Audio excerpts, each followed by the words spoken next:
Haleluya, Shalom, salam jumpa kembali dengan saya Willy Marpaung di YouTube channel saya. Dan hari ini saya membahas agak sedikit berbeda ya kan dari biasa-biasanya. Biasanya saya bahas mengenai dating, mengenai hubungan kita dengan pasangan. Tapi hari ini saya khusus membahas mengenai motivasi yang saya ambil juga dari firman Tuhan dan pasti akan memberkati saudara-saudari sekalian. Itu sebabnya hari ini saya buat judulnya yang umur 20 tahun wajib tonton ya kan. Nah, itu artinya bukan hanya yang di usia harus 20 tahun, tidak, tetapi yang berdekatan dengan usia 20 tahun. Mungkin ada teman-teman di sini yang usianya 18, 19 ya kan, 21 baru tamat sekolah ya kan, atau sedang kuliah tapi ya nggak tahu gimana arah kehidupan ini. Nah, itu sebabnya hari ini saya bawakan firman Tuhan ini, saya bawakan video ini, saya buatkan video ini sehingga ini bisa memberkati teman-teman sekalian.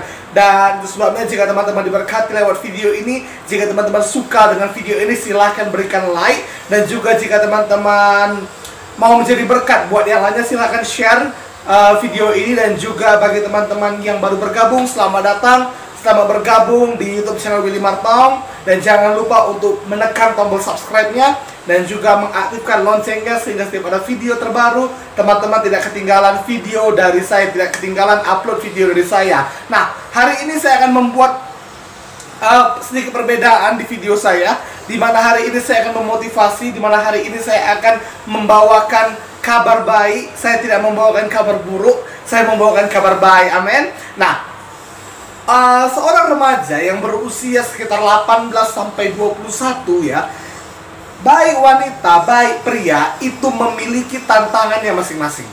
Ya kan, ada orang yang tamat sekolah, kemudian tidak berkuliah, dia stres akan hidupnya. Dia nggak tahu mau kerja apa, lalu mungkin dia tamatan SMA gitu ya kan. Dan hidup setiap orang itu berbeda ya kan, hidup setiap orang itu berbeda.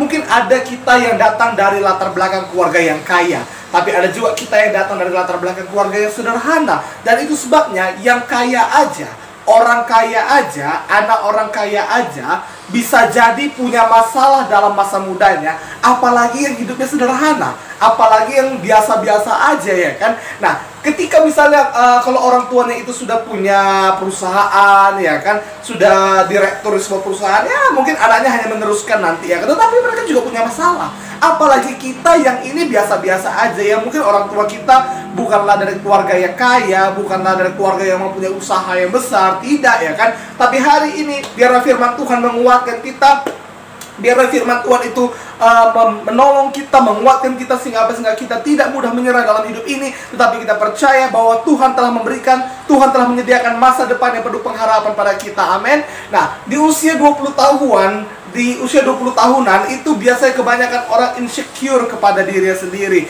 insecure, dan dia mulai bingung, dia mulai mikir bagaimana jalan hidup ini. Dia bingung nanti mau kerja apa, atau mungkin baru yang tamat sekolah ya kan, baru yang tamat SMA gitu ya kan, SMA khususnya, karena kalau SMK pun dan kebanyakan ya yang saya lihat, yang saya perhatikan ya kan, dia SMK-nya komputer ya kan, kerjanya lain, bukan bagian komputer ya kan. SMK-nya misalnya perbengkelan, gak buka bengkel gitu, pemain bola jadinya.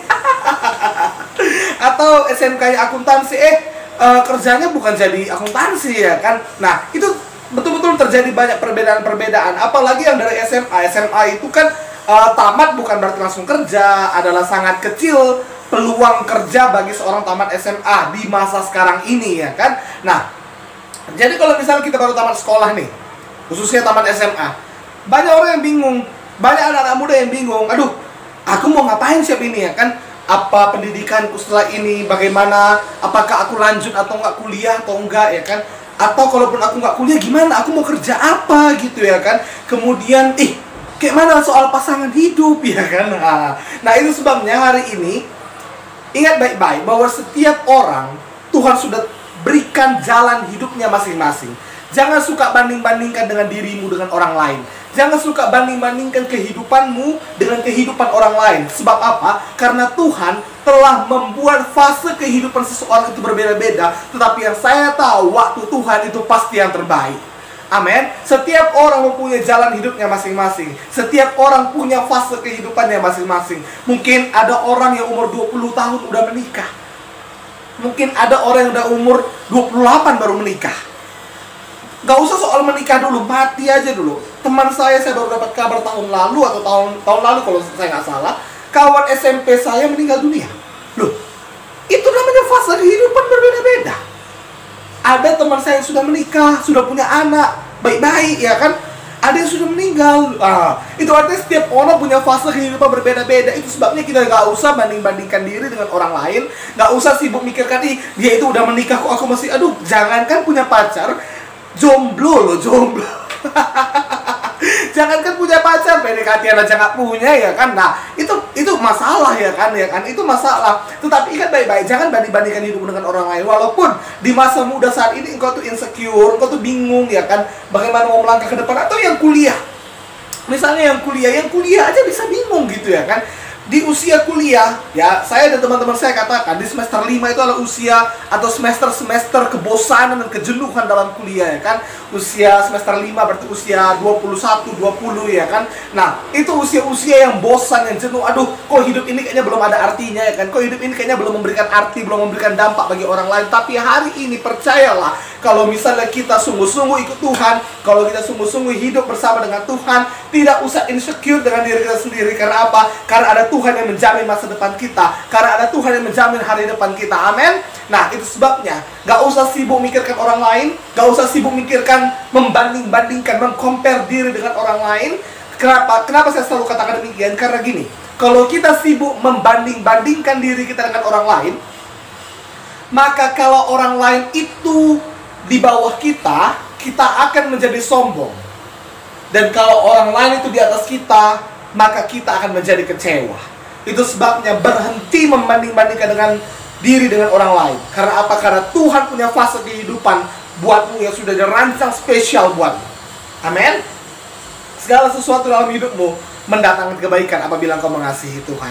Nah, jadi di usia 20 tahunan atau di usia muda lah paling tidak ya saya simpulkan ya, di usia muda, di usia remaja menuju dewasa, ada 4 hal paling tidak yang saya tuliskan apa-apa saja yang harus kita miliki. Yang pertama, kita hidup dekat dengan Tuhan.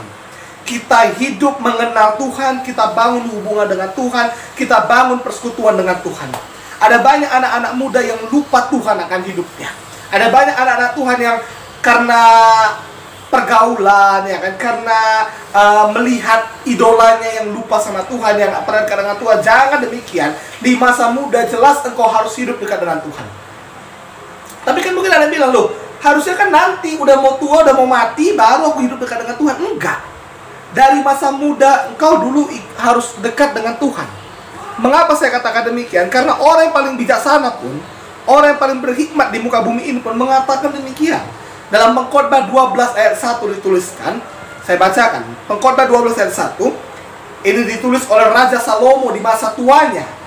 Ingatlah akan penciptamu pada masa mudamu, sebelum tiba hari-hari yang malang dan mendekat tahun-tahun yang kau katakan, tak ada kesenangan bagiku di dalamnya. Seorang yang sangat berhikmat, seorang yang paling kaya yang pernah ada dan yang tidak akan pernah ada lagi di dunia ini, seorang yang paling berhikmat di dunia ini dan gak akan pernah ada lagi yang bisa menandingi Salomo ini, Raja Salomo ini, mengatakan, ingatlah akan penciptamu pada masa mudamu. Salomo pada masa mudanya tidak ingat kepada Tuhan. Mengapa saya katakan demikian? Karena Salomo satu permaisuri memang, tetapi ia punya 700 istri dan 300 gundik. Dan istri-istrinya itu membawa dia jauh daripada jalan Tuhan. Istri-istrinya itu membawa dia jatuh ke dalam penyembahan-penyembahan berhala. Ya, memang mungkin sekarang tidak ada penyembahan berhala ya kan. Kita tidak menyembah patung lagi, kita tahu Yesus juru selamat ya, kita tahu itu. Kita orang Kristen ya kan. Tetapi mungkin apa berhala-berhala itu? Berhala-berhala itu bisa seks bebas. Berhala-berhala itu apa misalnya? Narkoba, mabuk-mabukan, judi. Jangan demikian. Ingat Tuhan di masa mudamu, sebelum tiba hari-hari di mana kau katakan tak ada kesenangan bagiku di dalamnya. Sebelum tiba waktunya, kalau kita tidak mengingat Tuhan di masa muda kita, akan datang waktunya kita mengatakan, aduh, tidak ada kesenangan bagiku di masa ini. Aku hancur. Itu sebabnya ada banyak orang-orang tua yang kalau kita tanyakan, mereka menyesal karena perbuatan mereka di masa mudanya. Mereka menyesal di masa tuanya karena apa? Karena hidup mereka tidak dekat dengan Tuhan. Itu sebabnya hari ini dekat dengan Tuhan. Kalau kita dekat dengan Tuhan, bagaimanapun keadaan kita saat ini, bagaimanapun kondisi keuangan keluarga kita saat ini, bagaimanapun derajat sosial keluarga kita pada saat ini, kalau kita hidup dekat dengan Tuhan, kita hidup dalam Tuhan, kita hidup takut akan Tuhan, firman Tuhan itu ya dan amin. Firman Tuhan tidak pernah gagal. Tuhan Yesus, Alkitab mengatakan masa depanmu ada dan harapanmu tidak akan hilang. Dan Rasul Paulus mengatakan pengharapan kepada Yesus tidak akan pernah mengecewakan. Itu sebabnya kau harus hidup dalam Tuhan. Engkau harus hidup takut akan Tuhan. Amin. Nah, itu yang pertama, yaitu hidup dekat dengan Tuhan, bangun persekutuan dengan Tuhan, intim dengan Tuhan. Amin. Nah, kemudian yang kedua, bagaimana caranya? Apa yang harus kita lakukan di masa muda kita ini? Hidup benar. Memang tidak ada kita yang bisa suci dunia ini. Ya kan? Tidak ada kita yang bisa kudus dunia ini. Ya kan? Ada yang mengatakan nggak apa-apa nakal sekali, ya kan? Kalau bisa jangan nakal gitu. Ya kan? Nakal dulu baru tobat. Enggak gitu. Justru jangan nakal. Ketika engkau nakal, ketika engkau itu berantakan dalam hidupmu, maka nantinya waktu engkau tobat itu engkau memperbaiki. Engkau bukan menikmati. Tapi kalau engkau dari sekarang tidak nakal, engkau dari sekarang sungguh-sungguh belajar, sungguh-sungguh bekerja, sungguh-sungguh berkarya, sungguh-sungguh melayani, di masa tuamu nanti, engkau udah menikmati. Tapi kalau ada yang mengatakan di masa muda nakal-nakal aja dulu, seks bebas dulu, pornografi dulu, narkoba dulu, mabuk-mabukan dulu, ya memang engkau masih bisa bertobat nantinya. Bahkan 1 menit atau 10 detik sebelum kau mati, 1 detik sebelum kau mati kau bisa bertobat. Tapi kau nggak pernah menikmati. Tapi kalau dari masa mudamu, dari usia 18 tahun, 19 tahun, 20 tahun, kau rajin bekerja, kau rajin belajar, kau asah otakmu, kau minta hikmat dari Tuhan. Memang kawan-kawanmu boleh pesta pora, mabuk-mabukan, narkoba, seks bebas, tapi engkau hidup sungguh-sungguh takut akan Tuhan, engkau hidup benar, engkau hidup pada jalan Tuhan. Yang memang mungkin sekali-sekali, ya namanya manusia, kita bisa jatuh dalam dosa, ya kan? Tapi bukan berarti kita sengaja kita jatuh, tidak. Ya kan? Tetapi kalau misalnya di masa muda kita itu terus hidup benar, kita terus menabur hal-hal yang baik, maka akan datang waktunya kita akan menuai hal-hal yang baik. Itu sebabnya jangan sia-siakan masa muda. Ada orang yang mengatakan masa muda kan sekali Bang Willy. Ya dinikmati, justru karena sekali lah masa muda itu, kau harus sungguh-sungguh di masa mudamu. Selagi aku masih kuat, justru di masa muda itulah engkau harus banyak menabur, banyak investasi. Investasi yang saya maksud bukan hanya uang. Kalau mungkin engkau di masa mudamu sudah punya banyak uang, silakan berinvestasi untuk masa tuamu. Tapi investasi yang saya maksud, investasi apa? Hidup yang benar. Karena firman Tuhan itu ya dan amin. Apa yang kau tabur, itu yang kau tuai. Kalau sekarang kau nakal, kalau sekarang kau tuh main-main, kau itu tidak mau hidup benar dalam Tuhan, kau tidak mau hidup takut akan Tuhan, memang kau masih bisa bertobat di usia 50 tahun nanti, tetapi engkau nggak bisa menikmati lagi. Kapan kau menikmati? Kau masih mencari lagi di usia 50 tahun nanti. Tapi jika di masa mudamu saja engkau sudah menabur yang baik, engkau sudah belajar, engkau sudah bekerja, engkau sudah berdoa, engkau hidup takut akan Tuhan, maka di masa 40 tahun, 50 tahun nanti, di situ engkau menikmati hasilnya bersama keluargamu. Amin. Nah, itu yang kedua. Yang ketiga, filter pergaulan. Filter pergaulan. Ya kan? Karena gini, Alkitab bilang pergaulan yang buruk merusak kebiasaan yang baik. Ada banyak orang memang dari lahir, ya, memang dari lahir dia itu diasuh sama orang tua yang baik. Dari lahir dia itu memang sudah dididik takut akan Tuhan. Sampai dia tamat SMA, dia baik-baik aja.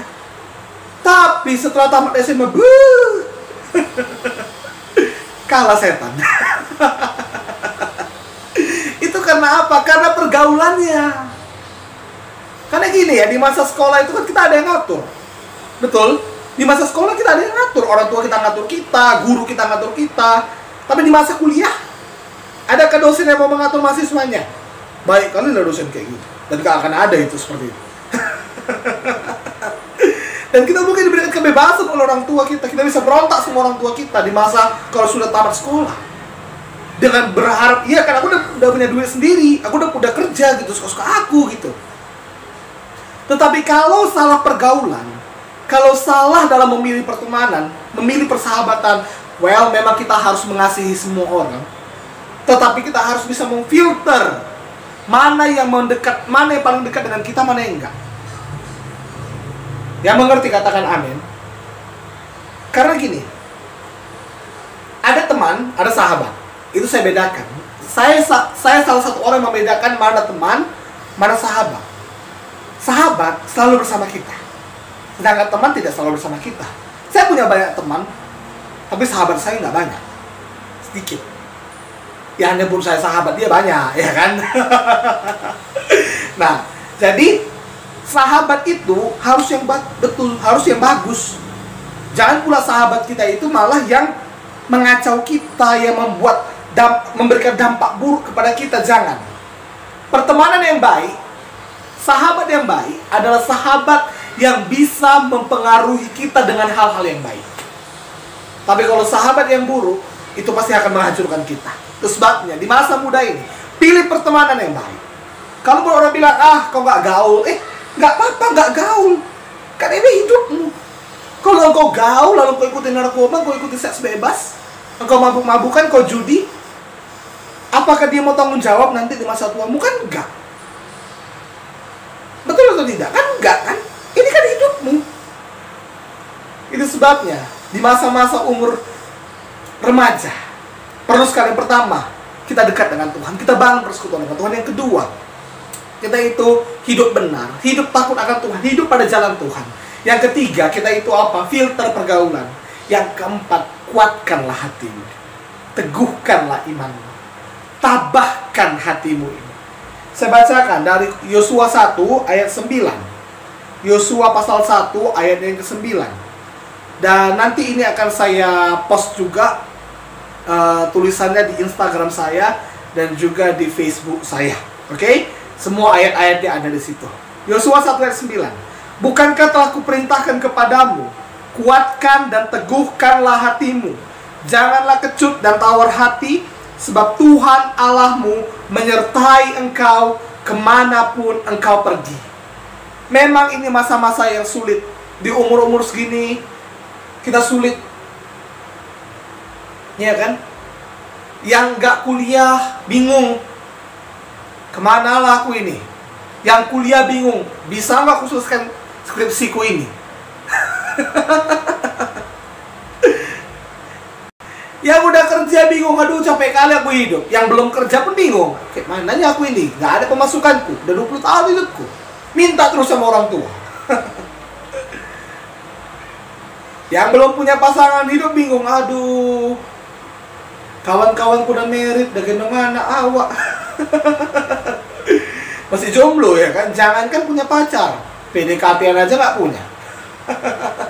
Yang udah punya pasangan hidup bingung, berantem sama pacarnya, nggak cakapan, ya kan, kemudian frustasi. Dengarkan ya, kalau kau berantem sama pacar, tengok video sebelumnya.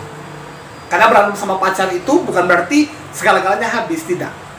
Ketika kau berantem sama pasanganmu, ketika kau berantem sama pacarmu, itu arti proses pendewasaan, proses belajar, supaya ada masalah pun nanti di masa pernikahan, kalian bisa menyelesaikannya. Amin. Amin. Nah, itu sebabnya hidup ini bukan hanya soal pasangan hidup. Ketika kau bertengkar dengan pasanganmu, mungkin di situ Roh Kudus bicara, koreksi hatimu. Mungkin kau yang salah, kalau kau yang salah bertobat. Kalau dia yang salah, ampuni dia, maafkan dia. Oke? Nah, kuatkan hatimu. Yang punya pasangan bingung, atau yang udah nikah bingung, udah punya anak bingung. Sekarang masa-masa ini sukar, cari uang sulit gitu, bingung. Tapi itu artinya kuatkan hatimu. Karena apa? Karena ada Tuhan yang menyertai kita. Karena kita tidak pernah ditinggalkan oleh Tuhan kita. Siapapun kita bisa meninggalkan dan bisa ditinggalkan. Saya bisa meninggalkan sahabat saya, sahabat saya bisa meninggalkan saya. Tapi Tuhan kita, Tuhan Yesus, Dia tidak pernah meninggalkan kita. Itu sebabnya hidup dekat dengan Tuhan, hidup benar dalam Tuhan, filter pergaulan. Dan yang keempat, kuatkan hati kita, tabahkan hati kita, semangat dalam hidup ini. Dan percayalah, Tuhan tetap menyertai kita kemanapun kita pergi. Itu sebabnya bahwa Yesus selalu bersama kita. Amin. Ini yang bisa saya sampaikan. Engkau yang sudah berusia 20 tahun, engkau yang saat ini di masa-masa remaja, masa-masa yang sukar, masa-masa di mana engkau bingung untuk mencari jati diri, untuk mencari pekerjaan, mencari pendidikan. Hari ini kuatkan hatimu, percayalah ada Tuhan yang menyertai. Semangat dan tetap hidup dalam Tuhan. Masa depanmu ada, harapanmu tidak akan hilang. Masa depan kita pasti penuh dengan harapan. Sampai jumpa di video berikutnya. Tuhan Yesus memberkati.